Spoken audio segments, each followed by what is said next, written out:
नमस्कार, स्वागत है आपका बीकेजी पे। और आज हम बात करेंगे रेडियो कर्मशाला कर्मचारी के सिलेबस के बारे में। जैसा कि आप लोगों को पता है, यूपी गवर्नमेंट की तरफ से वैकेंसी रिलीज़ की गई हैं। तो जो इम्पोर्टेंट चीज़ें हैं वो हम आपको बताएंगे, डिस्कस करेंगे, और स्ट्रेटजी के बारे में भी हम आपको बताएंगे कि कैसे आगे सक्सेस होने के लिए कैसे कैसे हम आगे बढ़ें और क्या क्या चीज़ें अपनाएं। तो सबसे पहले सिलेबस देख लेते हैं, फिर हम आपको बताएंगे स्ट्रेटजी। तो इसमें आपको 100 अंक जो होंगे वो होंगे हिंदी में, जिसमें आपके सारे ग्रामर चीज़ें वो मैं आपको नीचे बता दूंगा। और साइंस और प्लस जी के दोनों ही आपको ध्यान देना है, स्पेशली बायोकेमिस्ट्री और फिजिक्स, इसमें ज़्यादा आपको ध्यान देना है।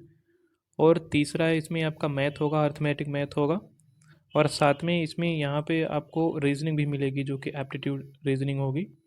ठीक है, तो ये भी आपको ध्यान देना है 3rd नंबर पे। ठीक है, इसके बाद जो फोर्थ है वो होगा आपका रीजनिंग का सेक्शन, जिसमें आपका एनालॉजिकल रीजनिंग और आपके कैलेंडर से रिलेटेड सारी रीजनिंग के बारे में पूछा जाएगा। तो ये 100 हंड्रेड अंक होंगे। क्वेश्चन की अभी इसमें कोई भी जानकारी नहीं दी गई है, तो क्या क्या पूछा जाएगा वो आपको बता दे रहे हैं। सबसे पहले अगर बात करें हिंदी की, तो हिंदी में आपको जैसा पता है, जैसे कि हिंदी में आपसे हिंदी और भारतीय भाषाओं के बारे में, दूसरा है हिंदी व्याकरण की मौलिक, हिंदी वर्णमाला, तद्भव तत्सम पर्यायवाची विलोम, वही जो लगभग हर किसी कॉम्पिटेटिव एग्जाम में पूछे जाते हैं, सेम इसमें भी पूछे जाएंगे। तो इसके लिए मैं आपको रिकमेंड करूँगा, एक बुक आती है लूसेंट की, जिसे आप मल्टीपल एमसीक्यूज में भी ले सकते हैं और ग्रामेटिकली में भी, तो वहाँ से आप पढ़ सकते हैं। और सेकेंड जो है वो है आपका साइंस का पोर्शन, जिसमें आप लूसेंट की ही बुक आती है एक अलग से, या फिर परीक्षा वाणी की भी ले सकते हैं, जहाँ से आप विज्ञान और जीके दोनों ही कवर कर पाएंगे। तो इसमें जो पढ़ने वाली चीज़ें हैं वो हैं, जैसे आपका मैटर नेचर, जो भी इस नोटिफिकेशन में मैं आपको बता रहा हूँ, ये चीज़ें आपको पढ़ने को एक्स्ट्रा पढ़ने की ज़रूरत नहीं है, क्योंकि जो नोटिफिकेशन रिलीज़ किया जाता है गवर्नमेंट की तरफ से या जो संस्था है उसकी तरफ से, तो वही पूछते हैं, वो एक्स्ट्रा आपसे कुछ नहीं पूछेंगे। तो ये आपसे सामान्य विज्ञान हो गई। फिर जो थर्ड रहेगा वो रहेगा आपका जीके। तो साइंस का मैंने पोर्शन बता दिया, अब रहेगी जीके।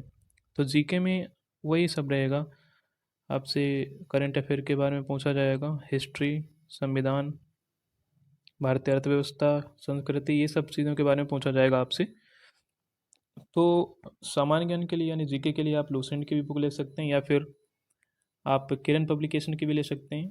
तो वहाँ से आप आराम से कवर कर पाएंगे। ठीक है, अभी टाइम है, आराम से आप तैयारी कर पाएंगे। इसके अलावा अगर हम बात करें मैथ की, तो मैथ में अर्थमेटिक पूछा जाता है, और बहुत ही बेसिक टाइप का मैथ होता है, जिसमें आपका नंबर सिस्टम होगा और डेसिमल फ्रैक्शन होगा, हाइट कॉमन फैक्टर होगा, लोस्ट कॉमन फैक्टर, परसेंटेज, और ये रेशियो प्रोपोर्शनल। इसके अलावा आपको डिस्काउंट से क्वेश्चंस बनेंगे, कुछ कुछ सिंपल इंटरेस्ट से होंगे, कंपाउंड इंटरेस्ट से होंगे, partnership, average, time and work, ये सारी चीज़ें होंगी। इसके अलावा आपको सबसे ज़्यादा जो इंपॉर्टेंट है वो इन्हीं 5 चीज़ों पर फोकस करना है, सिंपल इंटरेस्ट, कंपाउंड इंटरेस्ट और एवरेज, औसत, टाइम एंड वर्क पे, इसी से ज़्यादा क्वेश्चंस आपके बनेंगे।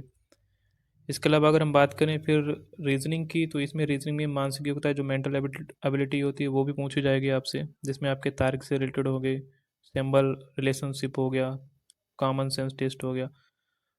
तो ये सारी चीज़ें आपको मिलेगी वहाँ पे, प्रभावित तर्क, इसी से ज़्यादा क्वेश्चन बनेंगे। इसके क्वेश्चन कुछ आपको मैथ में भी मिलेंगे, मैथ वाले पोर्शन में, तो इस पर आपको ज़्यादा फोकस करना है।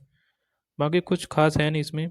इसके अलावा और आपको बता दे रहे हैं, ये देखो यहाँ पे बुद्धि लब्धि वाला आपको देखना होगा, तो ये यहाँ पे आसानी से आप कर पाएंगे ये वाला टेस्ट। तो यही है सब, टोटल सिलेबस आराम से आप कंप्लीट कर पाएंगे बेस्ट बुकों से, और अभी से तैयारी शुरू करें, जिससे आने वाले समय में आसानी से आप क्रैक कर पाएँ। तो thank you for watching this video, do support and like and subscribe. धन्यवाद।